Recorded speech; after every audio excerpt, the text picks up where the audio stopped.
AI வந்ததன் பின்னர் உலகத்தில் சில செய்திகளை நாங்கள் பார்க்கின்ற பொழுது அதில் உண்மைத்தன்மையாக இருக்கின்றதா என்ற ஒரு எண்ணம் எல்லோருக்குமே இருக்கிறது. இந்த கேபிட்டல் ஹில் அட்டாக் எனப்படுகின்ற நாடாளுமன்றத்தின் மீதான தாக்குதலின் பொழுது மக்கள் தாக்குதல் நடத்திய பொழுது அவர் பேசிய பேச்சின் பொழுது 2 விவகாரங்களில் அவர் குறிப்பிட்ட விடயத்தை ஒன்றாக கத்தரித்து வெளியிட்டிருந்தார்கள்.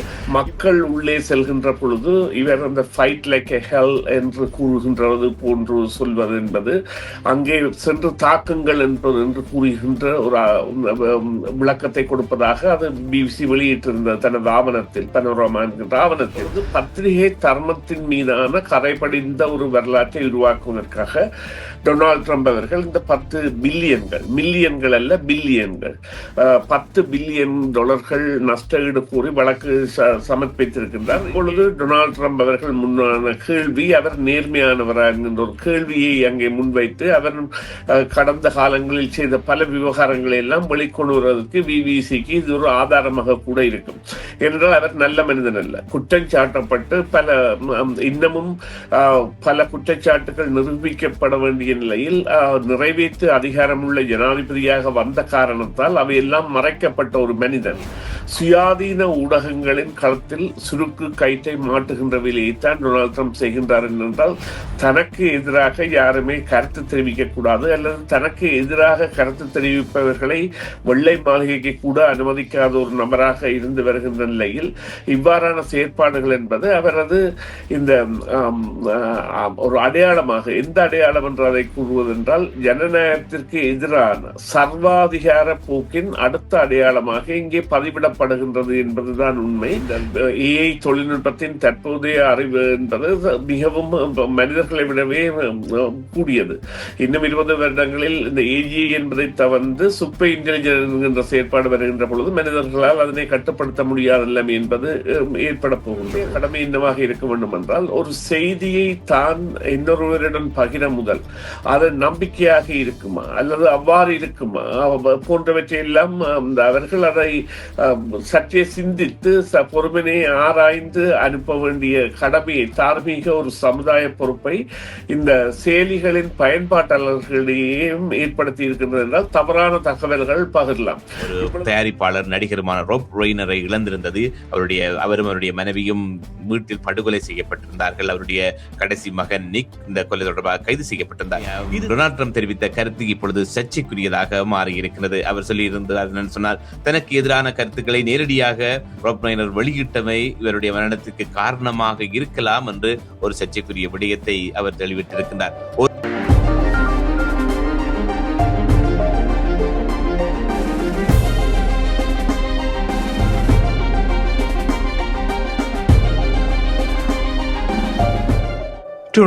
காலை 8:19 காலையுடன் காலை பொழுதில் நேர்களும் இணைந்திருக்கின்றீர்கள். இன்றைய செய்தியின் பின்னணியில் நிகழ்ச்சியில் சுரேஷ் தர்மாவை நாங்கள் இணைத்துக் கொள்ளப் போகின்றோம்.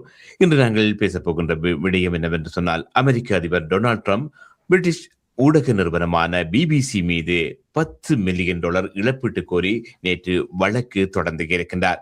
பிபிசி தன்னை அவதூறாக சித்தரித்ததோடு ஏமாற்றம் மற்றும் நியாயமற்ற வர்த்தக நடைமுறைகளில் ஈடுபட்டதாகவும் அந்த வழக்கில் அவர் குற்றம் சாட்டியிருக்கின்றார். 33 பக்கங்களை கொண்ட இந்த வழக்கில் பிபிசி வெளியிட்ட ஆவணப்படம் அதிபர் ட்ரம்ப் குறித்து பொய்யான, அவதூறான, தீண்டத்தக்க, தூண்டுதலான மற்றும் தீய நோக்கத்துடன் உருவாக்கப்பட்ட காட்சியை ஒளிபரப்பியதாகவும் குற்றம் சாட்டப்பட்டிருக்கின்றது. மேலும் இது 2024 ஆண்டு அமெரிக்க அதிபர் தேர்தலில் தலையிட்டு தாக்கம் செலுத்தும் ஒரு வெளிப்படையான முயற்சியும் என்று குறிப்பிடப்பட்டு இருக்கின்றது. இது தொடர்பாகத்தான் அரசியல் ஆய்வாளர் சுரேஷ் சர்மா எங்களுடன் இணைந்திருக்கின்றார். வணக்கம் சுரேஷ். வணக்கம். வணக்கம் தர்மா. வணக்கம் நேர்களே. இந்த ஆர்டிபிஷியல் இன்டெலிஜென்ஸ், அதாவது ஏஐ வந்ததன் பின்னர் உலகத்தில் சில செய்திகளை நாங்கள் பார்க்கின்ற பொழுது அதில் உண்மைத்தன்மையாக இருக்கின்றதா என்ற ஒரு எண்ணம் எல்லோருக்குமே இருக்கின்றது. குறிப்பாக ஒரு செய்தி வந்துவிட்டு என்று சொன்னால் அந்த செய்தி உண்மையான ஊடகங்களிலிருந்து வருவதற்கு முன் இந்த ஏஐயின் தொழில்நுட்ப இந்த ஏஐ வந்து பல பேராக வடிவமைத்து இந்த காட்சிகளை வெளியிட்டு வருகிறது. இந்த செய்தியின் உண்மைத்தன்மை ஒரு கொஞ்சம் குறைந்து கொண்டு போகின்றது இந்த ஊடகங்கள் வழியே. இப்படி பார்க்கின்ற பொழுது தற்பொழுது டொனால்ட் ட்ரம்பின் கருத்தின்படி இந்த பிபிசி நிறுவனம் தொடர்ந்த வழக்கு தொடர்ந்து இருக்கின்றார். இந்த வழக்கு வந்து அவர் வந்து தொடுத்திருப்பது வந்து இந்த சமூக ஊடகங்களில் தான் தான் வந்து ஒரு ஆதிக்கத்தை செலுத்த வேண்டும் அல்லது தன்னுடைய கட்டுப்பாட்டில் இருக்க வேண்டும் என்ற ஒரு கொள்கையுடன் இந்த வழக்கை தொடர்ந்திருக்கின்றாரா அல்லது இந்த வழக்கு தொடரப்பட்டதற்கு வேறு ஏதாவது அரசியல் ரீதியான காரணங்கள் இருக்கலாமா என்று நீங்கள் நினைக்கின்றீர்கள்? இல்லை, இந்த இந்த விவகாரத்தில் அவர் ஒரு வெற்றி பெற்றதன் பின்னான செயற்பாடாக இதனை செய்கின்றார். பணம் தான் அவருடைய முக்கிய நோக்கமாக இருக்கின்றது. பிபிசி இந்த தவறை ஒத்துக்கொண்டு பிபிசியின் நிர்வாக இயக்குனரை, சிஇஓ என்ற தலைமை நிர்வாக இயக்குனரே ராஜினாமா செய்திருந்தார்கள். நடந்த விடயம் என்னவாக இருந்தது என்றால், இந்த 2021ஆம் ஆண்டு ஜனவரி 6ஆம் தேதி இந்த கேபிட்டல் ஹில் அட்டாக் எனப்படுகின்ற நாடாளுமன்றத்தின் மீதான தாக்குதலின் பொழுது, மக்கள் தாக்குதல் நடத்திய பொழுது அவர் பேசிய பேச்சின் பொழுது 2 விவகாரங்களில் அவர் குறிப்பிட்ட விடயத்தை ஒன்றாக கத்தரித்து வெளியிட்டிருந்தார்கள். இவ்வாறு ஊடக நிறுவனங்கள் செய்கின்றது வளமையாக இருந்தாலும், அதாவது அந்த ஷார்ட் கிளிப் எனப்படுகின்ற அந்த கிளிப் போன்ற நடவடிக்கைகள் செய்வதாக இருந்தாலும், இது மக்கள் உள்ளே செல்கின்ற பொழுது இவர் அந்த ஃபைட் லைக் எ ஹெல் என்று கூறுகின்றது போன்று சொல்வது என்பது, அங்கே சென்று தாக்குங்கள் என்று கூறுகின்ற ஒரு விளக்கத்தை கொடுப்பதாக அது பிபிசி வெளியிட்டிருந்தது தனது ஆவணத்தில், பனோரமா என்கின்ற ஆவணத்தில். அதனை அவர்கள் மறுதளித்து இது பிபிசியின் ஒரு அளப்பரிய திட்டமிட்ட செயற்பாடு, 2024ஆம் ஆண்டு நவம்பர் மாதம் இடம்பெற்ற ஜனாதிபதி தேர்தலில் டொனால்ட் ட்ரம்ப் அவர்கள் வரக்கூடாது என்பதற்காக பிபிசி இவ்வாறு செய்தது என்பது அவரது குற்றச்சாட்டாக இருந்த பொழுதும், அதனை நிச்சயமாக நிர்வாகமாக தாங்கள் தார்மீக ரீதியாக பத்திரிகை துறை சார்ந்த விடயத்தில் ஜனநாயக விழுமியங்களில் இருந்து சற்றே விலகி இருக்கின்றோம் என்பது போன்ற கருத்தியலை ஏற்று பிபிசியில் முக்கியமானவர்கள் ராஜினாமா செய்ததுடன் விவகாரம் முற்று பெற்றதாக நினைத்துக் கொண்டாலும், இப்பொழுது பத்திரிகை தர்மத்தின் மீதான கரைபடிந்த ஒரு வரலாற்றை உருவாக்குவதற்காக டொனால்ட் ட்ரம்ப் அவர்கள் இந்த 10 பில்லியன்கள், மில்லியன்கள் அல்ல பில்லியன்கள், $10 பில்லியன் நஷ்டஈடு கூறி வழக்கு சமர்ப்பித்திருக்கின்றார். இங்கே இவர் இதை தாங்கள் சண்டையிடப் போவதாக அல்லது நீதிமன்றத்தில் இது தொடர்பாக தாங்களும் பதிலுக்கு வாதிடப் போவதாக பிபிசி அறிவித்திருக்கின்றது. இப்பொழுது டொனால்ட் ட்ரம்ப் அவர்கள் முன்னான கேள்வி, அவர் நேர்மையானவரா என்கின்ற ஒரு கேள்வியை அங்கே முன்வைத்து அவர் கடந்த காலங்களில் செய்த பல விவகாரங்களை எல்லாம் வெளிக்கொண்டு வருவதற்கு பிபிசிக்கு இது ஒரு ஆதாரமாக கூட இருக்கும். என்றால் அவர் நல்ல மனிதன் அல்ல, குற்றம் சாட்டப்பட்டு இன்னமும் பல குற்றச்சாட்டுகள் நிரூபிக்கப்பட வேண்டிய நிலையில் நிறைவேற்று அதிகாரமுள்ள ஜனாதிபதியாக வந்த காரணத்தால் அவையெல்லாம் மறைக்கப்பட்ட ஒரு மனிதன். அவ்வாறானவராக இருக்கின்ற பொழுது அவ்வாறான விவகாரங்கள் எல்லாம் முன்னிறுத்தப்பட்டு இவர் நேர்மையற்றவர் என்கின்ற அல்லது உண்மையிலேயே அடிப்படை தன்மையில் இவர் மீதான பல விவகாரங்கள் மறைக்கப்பட்டிருக்கின்றன போன்றவை எல்லாம் இந்த வாதிடுதல்களின் பொழுது நடைபெறலாம். இல்லையில் சற்றே மாறுதலாக திரைமறைவில் வழக்கு மன்றத்தில் மன்னிப்பு கோரலுடன் அல்லது ஒரு சிறு தொகை பணத்துடன் கூட இது முடிக்கக்கூடிய விவகாரமாக இருக்கின்றது. ஆனால் இங்கே இடம்பெறுகின்ற விடயம் என்னவென்றால், சுயாதீன ஊடகங்களின் களத்தில் சுருக்கு கயிற்றை மாட்டுகின்ற வேலையைத்தான் டொனால்ட் ட்ரம்ப் செய்கின்றார். என்றால் தனக்கு எதிராக யாருமே கருத்து தெரிவிக்க கூடாது அல்லது தனக்கு எதிராக கருத்து தெரிவிப்பவர்களை வெள்ளை மாளிகைக்கு கூட அனுமதிக்காத ஒரு நபராக இருந்து வருகின்ற நிலையில் இவ்வாறான செயற்பாடுகள் என்பது அவரது இந்த ஒரு அடையாளமாக, எந்த அடையாளம் என்று அதை கூறுவதென்றால், ஜனநாயகத்திற்கு எதிரான சர்வாதிகார போக்கின் அடுத்த அடையாளமாக இங்கே பதிவிடப்படுகின்றது என்பதுதான் உண்மை. இதனை நிச்சயமாக ஏனைய ஊடகங்கள் கூட அனுமதிக்காது. அவற்றின் தார்மீக ஆதரவு என்பது பிபிசி நிறுவனத்திற்கு இருக்கும் என்பது நிச்சயமான ஒரு விடயமாக நாங்கள் பார்க்கலாம். பொதுவாகவே ஒரு காலகட்டத்தில் நாங்கள் வாழ்ந்த தாயகத்தில் இருந்த பொழுதும் அல்லது ஒரு 20 30 வருடங்களுக்கு நாங்கள் பின்னோக்கி பார்த்தோமாக இருந்தால் ஒரு ஒரு செய்தி நிறுவனம் ஒரு செய்தியை தெரிவிக்கிறது என்று சொன்னால் அந்த செய்தி சரியானதா இல்லையா என்பதை கண்டறிவதற்கான வாய்ப்புகள் எங்களுக்கு குறைவாக இருந்தது. அந்த நிறுவனம் சொல்லுகின்ற செய்தியை அப்படியே நாங்கள் நம்புகின்றது அல்லது பத்திரிகைகள் பிரயோகிக்கின்ற வெளியிடுகின்ற செய்திகளை நம்புகின்ற ஒரு தன்மைதான் இருந்தது. ஆனால் இப்பொழுது சமூக வலைதளங்களின் வளர்ச்சி, தொழில்நுட்பத்தின் வளர்ச்சி காரணமாக இப்பொழுது ஒரு செய்தியை நிறுவனம் வெளியிட்டால் அது சரியான செய்தியா இல்லையா என்பதை நாங்கள் பல கோணத்தில் கண்டறிகிற வாய்ப்பு இப்பொழுது இருக்கிறது. இப்படி பார்க்கின்ற பொழுது இந்த டொனால்ட் ட்ரம்ப் இந்த பிபிசியின் மீது $10 பில்லியன் நஷ்டஈடு வழக்கு தொடர்ந்த அந்த முடிவு என்னதாக இருந்தாலும் மறுபக்கத்தில் நாங்கள் பார்க்கின்ற பொழுது இந்த சமூக ஊடகங்களின் பொறுப்பு என்பது முக்கியமானதாக காணப்படுகிறது. இந்த சமூக ஊடகங்களை மக்கள் நம்பி இருக்கின்றார்கள். இந்த சமூக ஊடகங்களில் வரும் செய்திகளை மக்கள் நம்புகின்றார்கள். ஆகவே சரியான செய்தியை சரியான முறையில் போய் சேர வேண்டும். வியாபார நோக்கம் கொண்டதாக இந்த நிறுவனங்கள் இருக்கக்கூடாது. இப்படி பார்க்கின்ற பொழுது இந்த ஏஐயின் தொழில்நுட்பத்தை பயன்படுத்தி பல நிறுவனங்கள் உண்மைக்கு புறம்பான செய்திகளை, புகைப்படங்களை இணைத்தோ அல்லது புகைப்படங்களுடைய தேவையில்லாத முந்தி நடந்த செய்திகளுடன் இப்போதைய நடக்கின்ற செய்திகளை இணைத்து வெளியிடுகின்ற பொழுது இந்த வழக்கின் தீர்ப்பு அந்த ஊடகங்களுக்கோ அல்லது தனிப்பட்ட நபர்களுக்கு ஒரு படிப்பினையாக இருக்கும் என்று எண்ண தோன்றுகின்றது. இப்படி பார்க்கின்ற பொழுது இந்த சமூக வலைத்தளங்கள் மீதோ ஊடகங்கள் மீதோ இந்த ஏஐ தொழில்நுட்பத்தை பயன்படுத்துகின்ற இந்த ஊடகங்கள் மீது எப்படியான ஒரு கட்டுப்பாடு இருக்க வேண்டும் மக்கள் சுயாதீனமாக இந்த செய்தியை நம்புவதற்கு என்று நீங்கள் நினைக்கின்றீர்கள்?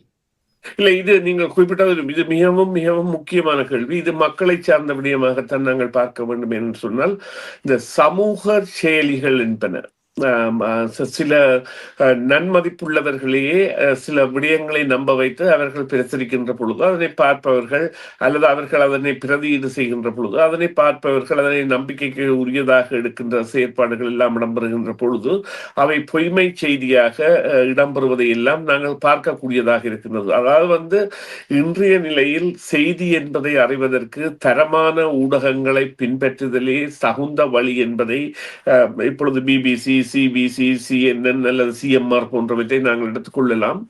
இவற்றை பேணுதலே மக்களுக்குரிய ஒரு வழியாக இருக்குமே தவிர அதாவது சமூக வலைத்தளங்களில் தொடர் செயலாளிகளாக இருக்கின்ற நபர்கள் பரப்புகின்ற அல்லது அவர்கள் வேறு ஒருவரிடமிருந்து பிரதியீடு செய்கின்ற தகவல்கள் எவ்வாறு பாரதூரமாக இருக்கும் என்பதை அல்லது சில வேளைகளில் அவை மக்களின் கருத்துக்களுக்கு கூட சம்பந்தம் இல்லாமல் இருக்கும். அதாவது இவ்வாறு கூறலாம், இந்த ஏஐ தொழில்நுட்பத்தின் தற்போதைய அறிவு என்பது மிகவும் மனிதர்களை விடவே கூடியது.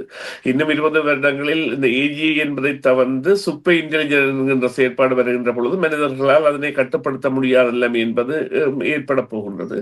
ஆனால் இதனை எந்த நாடுகளாவது குறைக்குமா என்றால் இல்லை. அமெரிக்கா குறைத்தால் சீனா கண்டுபிடிப்பு முயற்சிகளில் ஈடுபடும், சீனா கண்டுபிடிப்பு முயற்சிகளை தவிர்த்தால் இந்தியா ஈடுபடும், ரஷ்யா ஈடுபடும், பல நாடுகளும் இந்த தொழில்நுட்ப முன்னோடிகளில் தாங்களும் அதில் பங்காளிகளாக இருக்க வேண்டும் என்பதற்காக இவ்வாறான செயற்பாடுகளில் ஈடுபட்டுகின்ற வருகின்ற பொழுது அதற்குரிய கட்டுப்பாடுகள் என்பன நாடுகள் சார்பாக விதிக்கப்படுகின்ற தன்மை என்பது ஏற்பட்டு வருகின்றது. கனடா கூட அதற்குரிய சட்டங்களை ஏற்படுத்துவதற்கான நிலைமையை ஏற்படுத்தி வருகின்றது. ஆனால் மறுபக்கமாக இந்த வீடியோக்களை கூட சாதாரணமாக இப்பொழுது வெள்ள நேரத்தில் ஒரு யானை புலியை காவி செல்வதாகவோ அல்லது போன்ற அதாவது செயலிகள் மூலம் உருவாக்கப்பட்ட படங்களை மக்கள் பயிர்வதாக கூட அல்லது ஒரு மாட்டின் மேல் ஒரு நாயின் குட்டிகளும் இருப்பது போன்றவற்றை எல்லாம் அந்த மக்கள் உடனடியாகவே நம்பி அதனை பகிரக்கூடியதாக அவர்கள் அதனை சிந்திக்கிற அளவிற்கு நம்பக்கூடிய அளவிற்குத்தான் ஏன் செயற்பாடு இருக்கின்றது என்றால் உங்களால் அந்த ஒளிநாடா செயற்கையாக தயாரிக்கப்பட்டதா இயற்கையாக தயாரிக்கப்பட்டதா என்று கண்டுபிடிக்க முடியாத அளவான நிலைமை என்பது இன்று காத்திரமாக இந்த சமூக செயலிகளிடையே, அது பேஸ்புக்காக இருக்கட்டும், டிக்டாக், இன்ஸ்டாகிராம், வாட்ஸ்அப் போன்றவற்றில் அது தாராளமாக இடம்பெறுகின்றது. எனவே மக்களுடைய கடமை என்னவாக இருக்க வேண்டும் என்றால் ஒரு செய்தியை தான் இன்னொருவரிடம் பகிர முதல் அது நம்பிக்கையாக இருக்குமா அல்லது அவ்வாறு இருக்குமா போன்றவற்றை எல்லாம் அவர்கள் அதை சற்றே சிந்தித்து பொறுமையை ஆராய்ந்து அனுப்ப வேண்டிய கடமையை தார்மீக ஒரு சமுதாய சமுதாய பொறுப்பை இந்த செயலிகளின் பயன்பாட்டாளர்களிடையும் ஏற்படுத்தி இருக்கின்றது என்றால் தவறான தகவல்கள் பகிரலாம். இப்பொழுது வெள்ளத்தின் பொழுது வடக்கு கிழக்கு மலையகம் பெரிதாக பாதிக்கப்பட்ட பொழுது இந்த வெள்ளம் வந்தது புத்த பெருமான் சிலையை திருமலையில் வைத்தது என்பதை உடனடியாக பலரும் பகிர்கின்றார்கள். அப்பொழுது உண்மையிலேயே வெள்ளம் வந்தது புத்த பெருமான் சிலையை பயந்தது என்றால் தென் இலங்கை மாத்திரம்தான் பாதிக்கப்பட்டிருக்க வேண்டும். ஆனால் பாதிக்கப்பட்ட இடங்கள் என்பது வடக்கு கிழக்கு மலையகம்தான் கடுமையான பாதிப்புக்கு உள்ளாகியது. எனவே இவ்வாறான செய்திகள் எல்லாம் இந்த உடனடி பகிர்விற்கு ஏற்றவையா, இது உண்மையிலேயே நம்பிக்கை தன்மை இருக்கின்றதா, அல்லது இது பாதகமான விளைவுகளை தருமா போன்றவற்றை எல்லாம் அவர்கள் சிந்திக்க வேண்டிய தேவையையும் காலம் ஏற்படுத்தி நிற்கின்றது. சரி, இந்த நீங்கள் குறிப்பிட்டிருந்தீர்கள் டொனால்ட் ட்ரம்பின் மீது பல வழக்குகள் நிலுவையாக இருக்கின்றன. மற்றும் அவருடைய தன்னுடைய கருத்துக்களை அவர் தெரிவிப்பதற்காக வெளிப்படையாக தெரிவதற்கு சமூக ஊடகங்களை பயன்படுத்துவதை அவர் தம் முன்னணியில் நிற்பவர்கள் ஒருவர் என்று அறியப்பட்டவர். கனடாவை 81வது மாநிலமாக அவர் அறிவித்ததே இந்த சமூக ஊடகங்கள் மூலமாகத்தான், நெக்ஸ்ட் தளத்தினூடாக. இப்பொழுது இவர் நேற்றைய தினம் ஹாலிவுட் திரையுலகம் வந்து ஒரு தயாரிப்பாளர் நடிகருமான ராப் ரெய்னரை இழந்திருந்தது. அவரும் அவருடைய மனைவியும் வீட்டில் படுகொலை செய்யப்பட்டிருந்தார்கள். அவருடைய கடைசி மகன் நிக் இந்த கொலை தொடர்பாக கைது செய்யப்பட்டிருந்தார். இது தொடர்பாக நேற்றைய தினம் தனது எக்ஸ் பக்கத்தில் டொனால்ட் ட்ரம்ப் தெரிவித்த கருத்து இப்பொழுது சர்ச்சைக்குரியதாக மாறியிருக்கிறது. அவர் சொல்லியிருந்தார் என்னன்னு சொன்னால், தனக்கு எதிரான கருத்துக்களை நேரடியாக ராப் ரெய்னர் வெளியிட்டமை இவருடைய மரணத்துக்கு காரணமாக இருக்கலாம் என்று ஒரு சர்ச்சைக்குரிய விடயத்தை அவர் தெளிவிட்டிருக்கின்றார். ஒருபுறம் பிபிசி மீது 10 பில்லியன் நஷ்டஈடு கோரி வழக்கு தொடர்ந்த இந்த தன் மீது அவதூறு பரப்பி இருந்த வழக்கு தொடர்ந்த நிலையில் டொனால்ட் ட்ரம்ப் இப்பொழுது சமூக ஊடக தளத்தில் ராப் ரெய்னரின் மரணம் தொடர்பாக வெளியிட்ட கருத்து சர்ச்சைக்குரியதாக இருக்கின்றது. இது அவருடைய உண்மையான முகத்தை காட்டியிருக்கிறது என்றுதான் சொல்ல வேண்டும். இது பற்றி உங்களுடைய சுருக்கமான பதில் என்ன? இல்லை, நிச்சயமாக ஒரு மனிதன் மரணித்த பிறகு அவன் மீதான காழ்ப்புணர்வை தெரிவிப்பது என்பது மனிதாபிமானமற்ற இதயமற்ற ஒரு மனிதனால் தான் செய்ய முடியும். அதாவது மனித சிந்தனையற்றவனால் தான் செய்ய முடியும் என்கின்றதை நிரூபிப்பவராக டொனால்ட் ட்ரம்ப் மாறியிருக்கின்றார். இருவர் கொலை செய்யப்பட்டிருக்கின்றார்கள். அந்த கொலைக்கான அதாவது கண்டனத்தையோ அல்லது வருத்தத்தையோ தெரிவிப்பது என்பது வேறு. இவர்களுடைய கொலைக்காக தன்னை இவர்கள் வஞ்சித்தது ஒரு காரணமாக, அதன் மூலம் ஏற்பட்ட கோபங்கள் ஒரு காரணமாக இருக்கலாம் என்று குறிப்பிடுவது, அதாவது தன்னை அந்த நிகழ்ச்சிக்கு கொண்டு வருவது என்பது மிகவும் தவறு. அவருக்கு அந்த அந்த அந்த விடயத்திற்கு அவர் ஒரு பெயர் கூட அந்த வந்து TDS என்று, அதாவது ட்ரம்ப் டிராகமெண்ட் சிண்ட்ரம் என்கின்ற ஒரு வார்த்தையை உருவாக்கி, அதுதான் இதற்குரிய காரணம், என்னை எதிர்த்தது அல்லது தன்னை இவ்வாறு செய்ததுதான் அவர்களுக்கு வருத்தங்களை ஏற்படுத்தி இவ்வாறான கோபங்களை மற்றவர்களிடையே ஏற்படுத்தி இருக்கும். இது உண்மையிலேயே ஒரு கொலை தொடர்பான விசாரணைகளில் ஈடுபட்டிருக்கின்ற பாதுகாப்பு துறையினருக்கான ஒரு இடைஞ்சல் என்பதை விட ஒரு பண்பற்ற மனிதனை அமெரிக்கா ஜனாதிபதியாக கொண்டிருக்கின்றது என்பது இங்கே கருத்தியலுக்கு வர வேண்டிய விடயம். இப்பொழுது நேற்றைய தினம் உண்மையிலேயே இன்னொரு விடயத்தையும் செய்திருக்கின்றார். வெப்பன் ஆஃப் மாஸ் டிஸ்ட்ரக்ஷன், அதாவது பாரிய அழிவை ஏற்படுத்தக்கூடிய ஆயுதம் என்று ஃபென்டனில் என்பதை எக்ஸிகியூட்டிவ் ஆர்டர் மூலம் ஒரு பிரத்யேக அதிகாரத்தின் மூலம் அதனை அறிவித்திருக்கின்றனர். ஃபென்டனில் என்ற போதைப்பொருள். அவ்வாறானவை எல்லாம் அங்கே அமெரிக்கர்கள் எவ்வாறு சுமார் 85,000 பேர் கடந்த வருடம் இந்த ஃபென்டனில் ஓவர்டோஸால் இறந்தார்கள் போன்றவற்றை எல்லாம் காட்டி நிற்கின்றது. எனவே ஒரு அதைவிட உலகிலேயே அதிக துப்பாக்கிகளால் சுட்டு இறக்கின்ற நபர்கள் உள்ள நாடு கூட அமெரிக்காவாக இருக்கின்றது. அது கொலையாகவும் தற்கொலையாகவும் அந்த மாஸ் மர்டர்ஸாகவும் இடம்பெறுகின்றது. இவ்வாறான ஒரு நாட்டின் தலைவர் இவ்வாறாக இருப்பாராக இருந்தால் அங்கே தொடர்ந்து வன்முறைகளும் இவ்வாறானவற்றையும் தான் நீட்டிச் செல்ல முடியுமே ஒழிய அவற்றை குறைப்பதற்கான ஒரு தலைவராக அவர் இல்லை. அதற்குரிய தகுதியை அவர் இப்பொழுது இழந்து விட்டார் என்பதுதான் உண்மை. நன்றி சுரேஷ். இந்த வேளையில் சிரமத்தை பாராமல் எங்களுடன் இணைந்து கொண்டு உங்களுடைய கருத்துக்களை பகிர்ந்து கொண்டதற்கு மீண்டும் ஒரு பொழுதில் புத்தம்பது காலை நிகழ்ச்சியூடாக உங்களை சந்திக்கலாம். நன்றி சுரேஷ். நன்றி தர்மா. நன்றி நேயர்களே, மீண்டும் ஒரு பொழுதில் சந்திப்போம். CMR யூடியூப் சேனலில் இணைந்திருக்கும் நேயர்கள் அனைவருக்கும் எமது நன்றி. காமெண்ட்ஸ் பகுதியில் உங்கள் கருத்துக்களை தெரிவிக்க தவறாதீர்கள். முக்கிய செய்திகள், காணொளி தொகுப்புகள், நேர்காணல் என பலதரப்பட்ட அம்சங்களையும் உங்களுக்காக தருகின்றது CMR யூடியூப் சேனல். CMR என்று சர்ச் செய்து எமது யூடியூப் சேனலை சப்ஸ்கிரைப் பண்ணுங்கள். உங்கள் உற்றார் உறவினர் நண்பர்களோடும் இந்த காணொளி தொகுப்புகளை பகிர்ந்து கொள்ளுங்கள். அருகில் இருக்கின்ற முக்கிய காணொளி தொகுப்புகளையும் தவறவிடாமல் பாருங்கள்.